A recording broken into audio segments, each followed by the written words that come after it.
সুপ্রভাত বন্ধুরা, কেমন আছো তোমরা? নিশ্চয়ই ভালো আছো, আমিও ভালো আছি। তবে একটু শরীরটা খারাপ যাচ্ছে বলে মাঝে মাঝে ব্লগটা একটু গরমিল হচ্ছে। তো যাই হোক, শরীর ঠিক হয়ে গেলে প্রতিদিন দেবো। আর এটা হচ্ছে রবিবারে ব্লগটা, তো কাল দিলাম। তো আজকে হলো সোমবারে ব্লগটা তোমাদেরই মঙ্গলবারে শেয়ার করছি। সোমবারে সকাল সকাল দেখো রান্না বসিয়ে দিয়েছিলাম, কারণ রবিবার ছুটি ছিল, তো রান্না টান্নার একটু দেরি হলে কোনো অসুবিধা হতো না। কিন্তু সোমবার তো জানোই স্কুল অফিস সব থাকে, তো সব মিলিয়ে একদম সকাল সকাল একেবারেই মানে কিন্তু আমার বলবো না, সবারই হয়, একেবারে টান টান উত্তেজনা দিয়ে মানে তোমাদের রান্নাগুলো আর ওদের অফিস স্কুল পাঠানো সবটা করতে হয়। তো তখন যেন একটা নিঃশ্বাস নেওয়ারও মতো মানে সময় থাকে না, এমনই অবস্থা হয়। আসলে আবার শীত পড়ছে, তো মানে গরমে তবু একটু ভালো লাগতো সকাল সকাল ভোর ভোর উঠতে। আর শীত পড়ছে, একটু শীতের আমেজে মনে হয় যেন আর একটু ঘুমিয়ে থাকি। যদিও 6:45 মধ্যে না উঠলে আর হয় না, মানে টানাটানি পড়ে যায়। যদিও আমি সমস্ত কিছু একদম গুছিয়ে রেডি করে রেখে দিই, কোনো কিছু আর কি কাটাকুটি বলো, মাখা আটা মাখা এইসব কিচ্ছু থাকে না, সমস্ত করে রেডি করে একেবারে রেখে দিই। আর এই শীত পড়ছে, আমি তো একেবারে আটা আর ফ্রিজে রাখতে হয় না, তখন ওই একদম লেচিটা করেও রেখে দিই। আসলে রাত্রের দিকে আমাদের অনেকটা রাত্রি মানে রুটি করতে হয়, তখন ওই 9:30 মধ্যে খাই। আমি 9টার সময় রুটিটা আটাটা মাখতে যাই। আর তার আগে সমস্ত কাটাকুটি করে একেবারে বিকাল মানে সন্ধ্যের পর থেকে আর কি শুরু করে দিই। সন্ধেবেলা তো সন্ধে দেয়া থাকে, এসব থাকে, তারপর চাটা খাওয়া, এইসব তো একটা আলাদা মানে সময় লাগে। সেগুলো করার পর আবার একটু ইদানিং করে আমি একটু বাইরে হাঁটতে যাই তোমার দাদাভাইয়ের সাথে। তো ওই 7টার দিকে হাঁটতে যাই, 8টার মধ্যে চলে আসি, কখনো 7:45 এরকম হয়। তো তারপর এসে ওই যত সমস্ত কিছু কাটাকুটিগুলো করে রেখে রেডি করে রাখতে হয়। কখনো বা মানে একটু ওই সন্ধে দেওয়ার পর চাটা খেয়ে নিয়ে রেডি করে রেখে তারপর হাঁটতে যাই।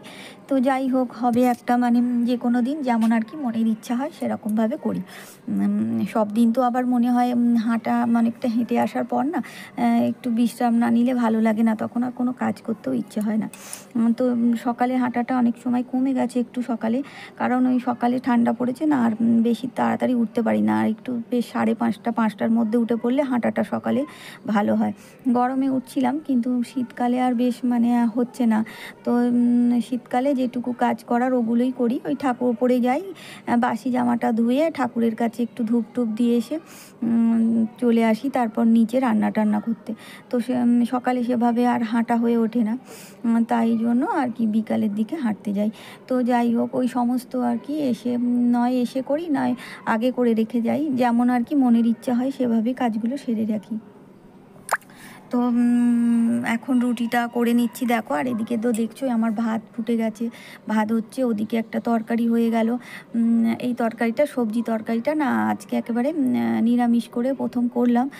বাঁধাকপি আসলে আলু টমেটো দিয়ে। আর এই বাঁধাকপির তরকারিটাই তোমার দাদাভাইকে মানে অফিসের টিফিনে দিয়ে দেবো রুটির সাথে। আর তারপর মাছের মাথা দিয়ে পরে ওটা আর কি, মাছের মাথা ভাজা আছে জানো, মাছ রুই মাছ রবিবারে ব্লগে অবশ্য দেখিয়েছিলাম, আমি মাছটাও ভেজে রেখেছিলাম সোমবারের জন্য।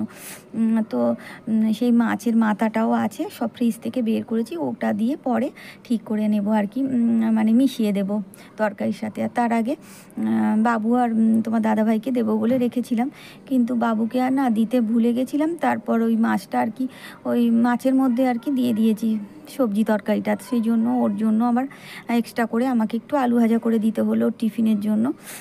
তো যাই হোক, সকালে মনে নেই তাড়াহুড়োতে না মাছের মধ্যে মিশিয়ে দিয়েছি। তো মাছ ঘাঁটা তরকারি তো আর অফিসে মানে স্কুলে আমি দিই না, ওকে আমি স্কুলে বেশিরভাগ নিরামিষ টিফিনই তো দিই, ও ডিমও নিয়ে যেতে চায় না। তো যাই হোক, যে ও নিতে চায় না তাই আমি আর জোর করে ওভাবে দিই না। তো রুটিটা করে নিচ্ছি, আর এদিকে ভাত ফুটে গেছে। আর এদিকে কিন্তু তোমার দাদাভাইয়ের মানে এদিকে যাওয়ার সময় হয়ে এসছে।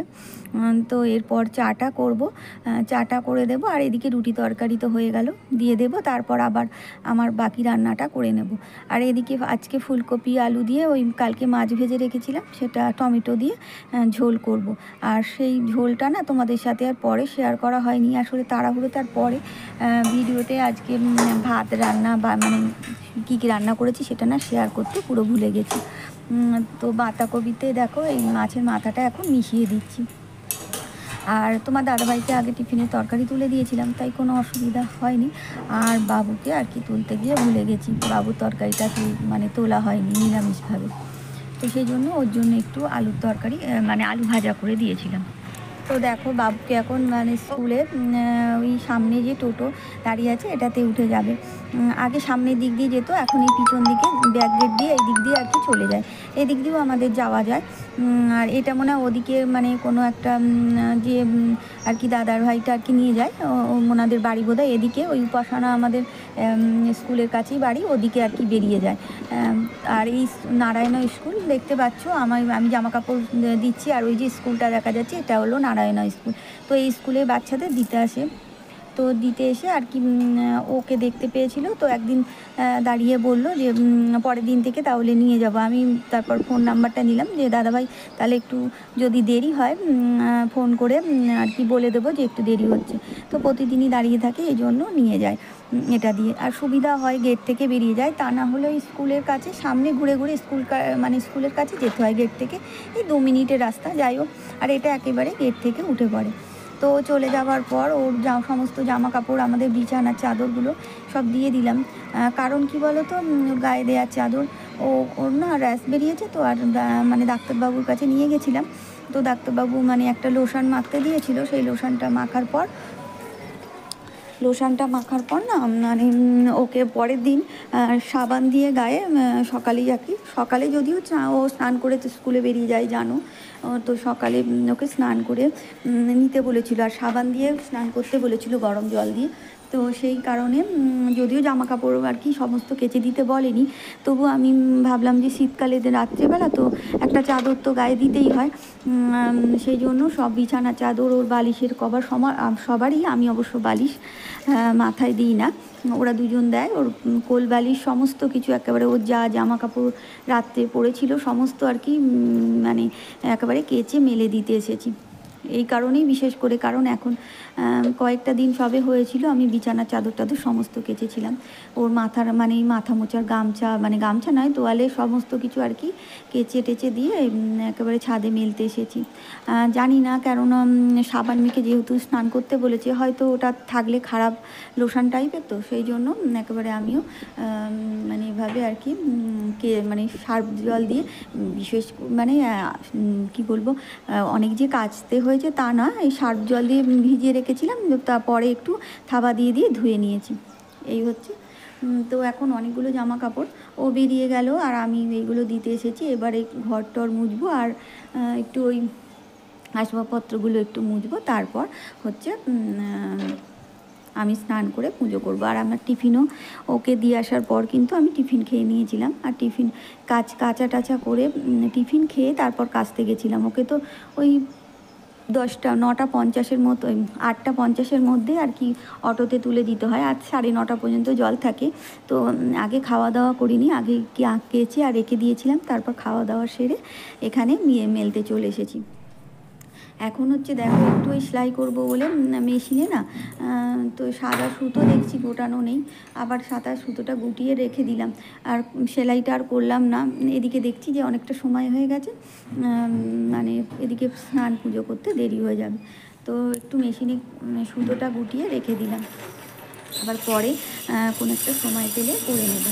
আর এবার কিন্তু আমার ঘর টালানগুলো সমস্ত মুছতে হবে, তো আসবাবপত্রগুলো, তো অনেকটাই সময় চলে যাবে, সেই জন্য আর এই কাজটা ভাবলাম যে মেশিনে মানে সুতোটা গুটিয়ে রেখে দিই।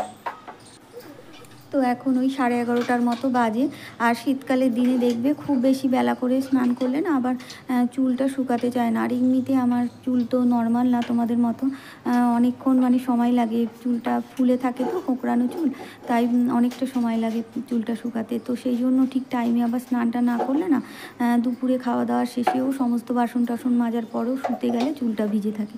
তো যাই হোক, সেই জন্য চলে এলাম, মানে সেলাই করবো না এখন, ওই সুতোটা গুটিয়ে রাখলাম ববিনের মধ্যে, আর বিকালের দিকে যখনও করে নেব। তো মোছা টোচা করে নিচ্ছি চারিদিকে, মানে এইগুলো আসবাবপত্র, তারপর তো মেঝেটা মুছবো, মেজে মুছে তারপর স্নান করে পুজো সেরে নেব। আর বেশি বেলা হলে না মানে পুজো টুজো করতে গেলেও যেন কেমন একটা বিরক্তি ভাব লাগে, তো সেই জন্য আর একা একাই সমস্ত করতে হয়। অবশ্য এক একদিন অনেকটা দেরি হয়ে যায় বেশি কাজকর্ম করতে গেলে। আর এগুলো তো আমাদের নিত্য, দেখো আসবাবপত্রগুলো মুছতেই হয় আর ঘরও মুছতে হয়। এগুলো না এমন ধুলো পড়ে যে একটু না মুছলেও মানে তোমার ঘর মুছেও শান্তি হয় না, সেই জন্য এইভাবেই মুছে নিতে হয়। তো মুছে নিয়ে এখন চলে যাচ্ছি, দেখো ঘর টরগুলো। আর এই দিকের ঘরেও অবশ্য অনেকটা মানে দুটো ঘরের, তো এই ঘরটাও আবার টিভি আছে, সেগুলো একটু মুছে নেব। আর আমি প্রতিদিনই এভাবে দুটো ঘরেরই মুছে নিই, কারণ একটা নোংরা হয়ে থাকবে আর একটা কেমন। আর এত ধুলো পড়ে আমাদের বাড়ি থেকে রাস্তা, জানোই তো, একেবারে রাস্তার ধার মানে সামনে, তো ধুলো মানে কি সকালে মুছলে বিকালেও তাও একবার সময় মনে হয় যে বিকালে মনে হচ্ছে যে মানে সকালের দিকে আর কি এই আসবাবপত্রগুলো মোছা হয়নি। আমার সমস্ত বন্ধুদের অসংখ্য ধন্যবাদ জানাই, এভাবেই আমার পাশে থেকো। আমি অবশ্যই তোমাদের পাশে থাকবো। একটু শরীরটা ঠিক নেই বলে এদিক ওদিক হয়ে যাচ্ছে ভিডিওটা দিতে আর তোমাদের কমেন্টগুলো পড়তে বা দিতে। তো যাই হোক, নতুন বন্ধুরা অবশ্যই পাশে, পুরনো বন্ধুরা পাশে থেকো। আর নতুন বন্ধু যারা পাশে থাকতে চাইছো তারা অবশ্যই সাবস্ক্রাইব করে লাইক কমেন্ট শেয়ার করে পাশে থেকো। একটা ভিডিও দেখে কমেন্টের মাধ্যমে আমার পরিবারে আসবে, আর আমিও অবশ্যই তোমাদের পরিবারে তোমাদের পাশে অবশ্যই থাকবো। দেখো ঘরটর এখন মুছে নিয়েছি, এবার স্নান সেরে পুজো করব। তো আগামী দিন নতুন কোনো ভিডিও নিয়ে চলে আসবো। তোমরা ভালো থেকো, সুস্থ থেকো, আনন্দে থেকো। টাটা।